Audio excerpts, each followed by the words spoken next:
लेकिन वो तो हैरान होकर उसके तरफ धीरे धीरे बढ़ने लग जाता है। क्या तुम मुझे इतना ज्यादा याद आ रही हो कि मेरे सामने ही चले आए तुम? उसे टच करते ही भूत समझकर वहाँ से दौड़ते हुए अंदर चला जाता है। फोन करता है, डॉक्टर मैंने उसे देखा, उसने मुझसे बात किया।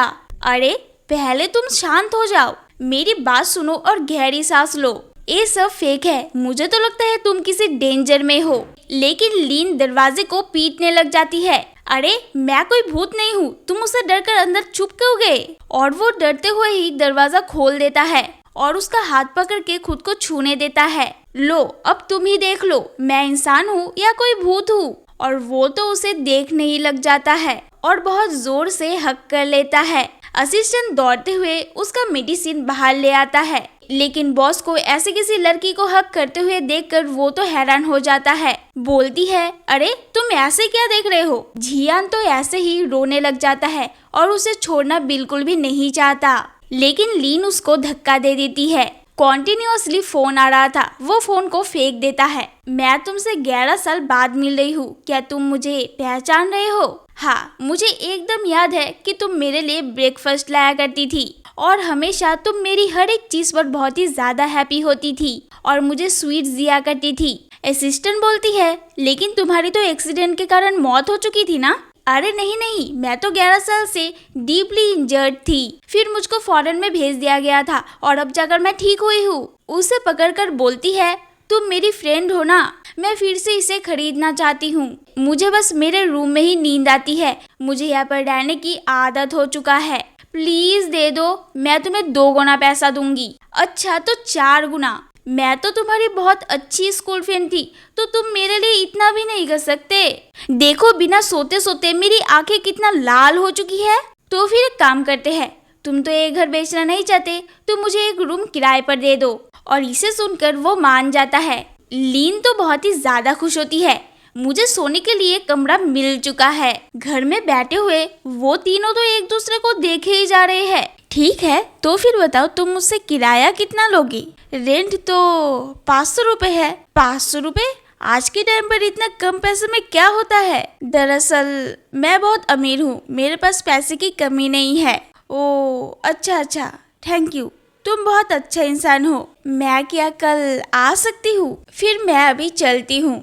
रुको, अभी बहुत रात हो चुका है, मैं तुमको छोड़ के आता हूँ। तभी जियान अंदर से एक बहुत ही महंगा ड्रेस अप करके आता है, जिसे देखकर उसकी असिस्टेंट तो पूरा हैरान हो चुका है। वो उसे अपनी अमीरी दिखाकर इम्प्रेस करना चाहता है। इसके बाद गाड़ी में बैठे लीन बोलती है, मुझे जल्दी से घर छोड़ के आओ, इतनी रात को ऐसे कपड़े कौन पहनता है? मुझे तो तुम पूरे जोकर दिख रहे हो। और उसे घर के बाहर छोड़कर चला जाता है। सुबह होते ही भाई बोलता है, क्या तुम कल रात उसके घर गए थे?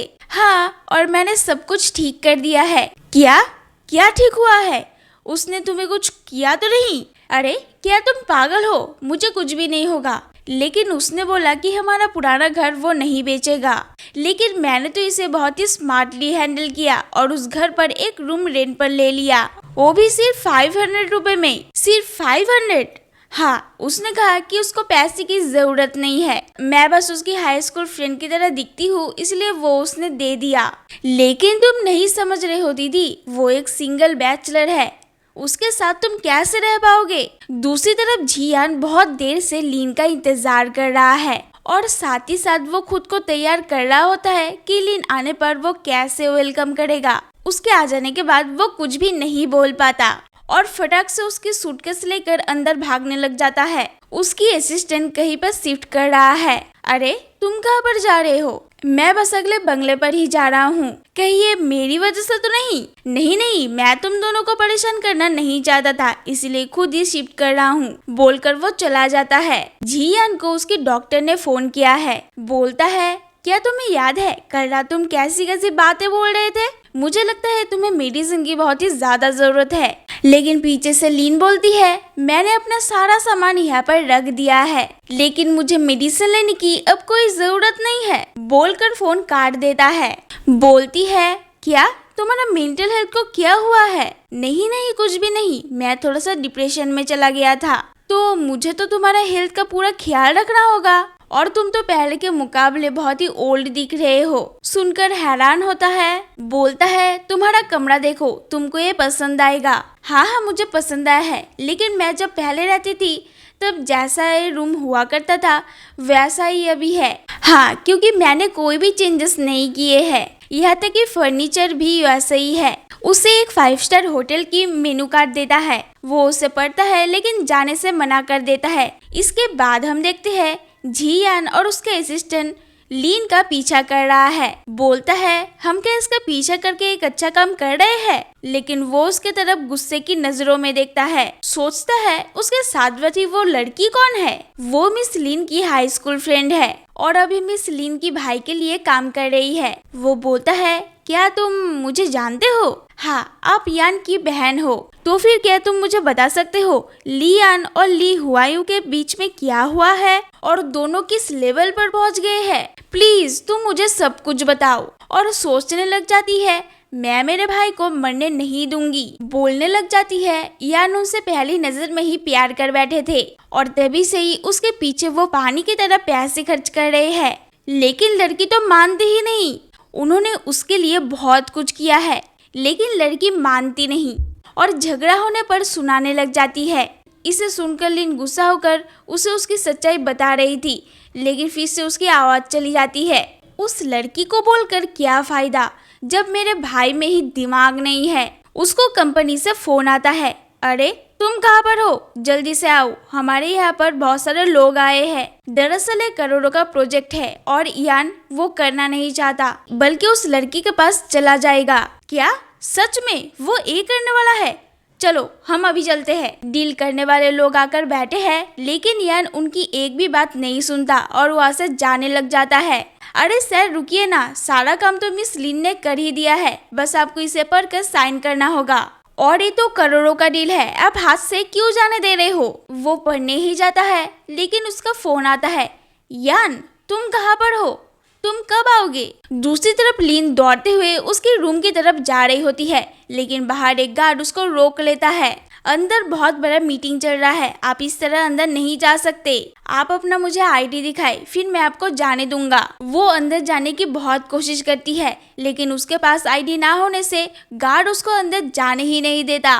उसी टाइम पीछे से जियान बोलता है उसे जाने दो और उसके पीछे पीछे वो भी अंदर चली जाती है। अरे मैं अभी आता हूँ, मैं तो बस निकल ही गया, और पूरे डील को छोड़कर ही चले जाने लगता है। लीन वहाँ पर आ जाने से उसके भाई के ऊपर चप्पल से मारने की धमकी देती है। तुम एक कॉन्ट्रैक्ट मीटिंग करोगे या मैं तुम्हें यहाँ पर ही मारने लगूं? और काउंटडाउन शुरू करते ही अपना फोन छोड़कर चेयर में जाकर बैठ जाता है।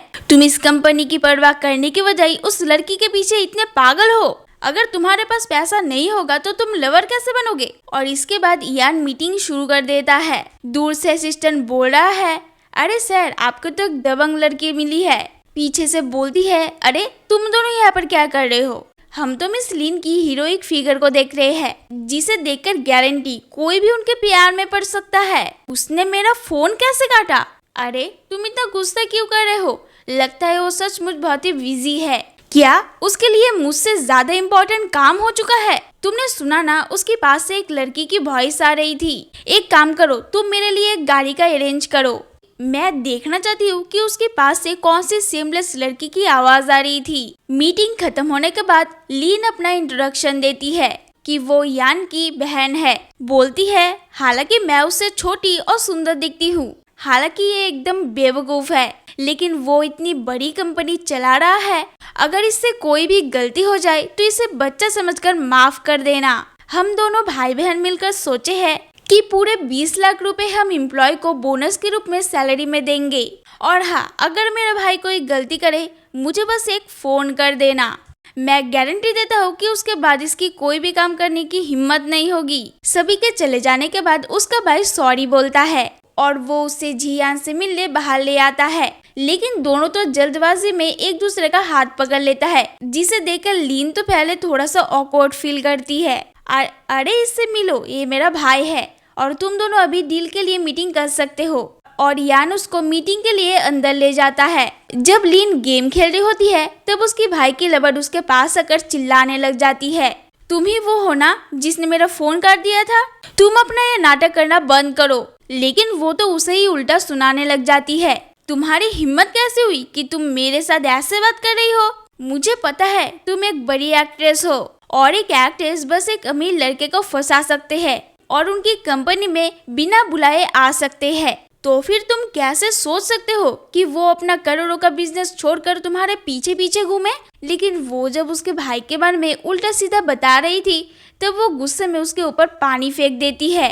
इसके बदले में वो भी उसके ऊपर पानी फेंकना चाहती थी और उसे पकड़ने की कोशिश करने लगती है। और जब पानी फेंक देती है तब अचानक उसके सामने जियान आ जाता है और उसको भीगने से बचा लेता है। बोलता है, क्या तुम ठीक हो? हाँ, बस मेरे हाथ में थोड़ा सा दर्द कर रहा है। लोगों को मारना बहुत ही थका देने वाला काम है। यान जब वहाँ पर आता है वो लड़की तो उसकी शिकायत करने लग जाती है। यहाँ पर क्या हो रहा है बहन? क्या वो तुम्हारी सिस्टर है? हाँ, मैं उसकी बहन हूँ और हम दोनों में एक ही खून है। लेकिन तुम्हारा बहन तो बहुत ही छोटी है। और वो ड्रामा करते हुए बताती है, मेरी गलती थी, मुझे तुम माफ कर दो। मैंने बस सोचा था कि वो किसी दूसरी लड़की के साथ रिलेशनशिप में चला गया है, इसलिए मैं थोड़ा सा जेलिस फील कर रही थी। बहन, उसको माफ कर दो। वो कितनी बार तो माफी मांग रही है और देखो उसके पैर में भी चोट लगा है। लेकिन तुम्ही ने तो मुझसे कहा था कि तुम दोनों तरफ से खेल रही हो। और देखो, मैंने तुम्हारी सारी बातें रिकॉर्ड कर लिया है और वो रिकॉर्डिंग सुनाने ही वाली होती है, लेकिन रिकॉर्डिंग में भी कुछ भी समझ नहीं आ रहा है। और वो हंसते हुए बोलती है, मेरा फोन टूट गया है इसलिए मैं अभी तुम्हें नहीं सुना सकता, लेकिन बाद में सुना दूंगी। और लीन चालाकी करके उसके सामने माफी मांगने का ड्रामा करने लग जाती है और दोनों एक दूसरे से माफी मांग के अपने भाई को दिखाती है। असिस्टेंट बोलता है, आपको तो मिस लीन से एक्टिंग करना सीखना चाहिए, वो तो एक बड़ी एक्ट्रेस बन सकती है। वो वहाँ से बाहर चली आती है और खुद को ही बार बार मारने की कोशिश करने लग जाती है, लेकिन जियान बार बार उसे बचा लेता है। और वो वाला रिकॉर्डिंग जब जियान चलाता है तब रिकॉर्डिंग तो बहुत ही अच्छे से चल रहा था और साफ साफ सभी चीजें सुनाई दे रहा था। वो बोलता है, ये रिकॉर्डिंग इम्पोर्टेंट नहीं है, तुम्हारा भाई इसे सुनकर यकीन नहीं करेगा। लीन सोचती है, अगर मैं रिकॉर्डिंग उसे नहीं सुना सकता तो मुझे कोई और तरीका सोचना होगा। के पास जाकर बोलती है, मुझे बहुत ही चालाकी से काम करना होगा। क्या तुम दोनों मेरे साथ लंच करना चाहोगे? बोलती है, क्या तुमने यान से बात कर लिया है? हाँ, ठीक है, तो फिर मैं तुमको ट्रीट देती हूँ। असिस्टेंट बोलता है, मुझे आसपास कई दुकानें पता है। लेकिन जियान की आंखें दिखाने से वो डर जाता है और बोलता है, अरे मैं भूल गया था, दरअसल मुझे बहुत ही इम्पोर्टेंट काम है। तो एक काम कीजिए, आप दोनों चले जाइए, मैं कभी और चला जाऊंगा। बोल के वो चले जाने लगता है, लेकिन लीन बोलती है, नहीं, हम तीनों ही एक साथ जाएंगे। इसके बाद रेस्टोरेंट में आते ही जियान लीन के पास बैठना चाहता था, लेकिन वो सीट के ऊपर अपना बैग रख देती है और दोनों बॉस और असिस्टेंट एक साथ बैठ जाते हैं। फिर उसको चाय देने की कोशिश करती है, लेकिन उसके हाथ के ऊपर असिस्टेंट भी हाथ दे देता है और लीन सोचती है, इसका ध्यान तो उसका असिस्टेंट बहुत ही ज्यादा रखता है। पास ही में मिल्क टी मिलता है, मैं आप दोनों के लिए पीने को कुछ दे दूंगी। ठीक है, मैं ले आता हूँ। अरे तुम उस जगह को नहीं पहचानते, तुम ला नहीं सकते। और जियान बोलता है, ठीक है, मैं जाऊंगा। वो बोलता है, मैं तुम्हारे लिए ग्रीन टी ले आऊंगा। लेकिन तुम्हें कैसे पता कि मुझे ग्रीन टी पसंद है? जब वो अपना ऑर्डर दे रहा होता है तब पास ही में एक मास्क पहने वाला लड़का उससे बोलता है, तुम जियान हो ना? और मास्क खोल देता है, तुम मुझे पहचान रहे हो? और वो बकबक करते ही जाता है, लेकिन जियान अपना ऑर्डर ले जाता है। जब तीनों अपने ड्रिंक्स पी रहे होते हैं तब वो मास्क वाला लड़का वहाँ पर भी आ जाता है और सभी लोग उसको पहचान जाते हैं क्योंकि वो एक बड़ा स्टार था। और जब उसको उसकी फैंस लोग घेर लेती है तब जियान लीन की हाथ पकड़कर वहाँ से ले जाने लगता है। आगे की स्टोरी जानने के लिए हमारे इस क्यूट चैनल को सब्सक्राइब करिए।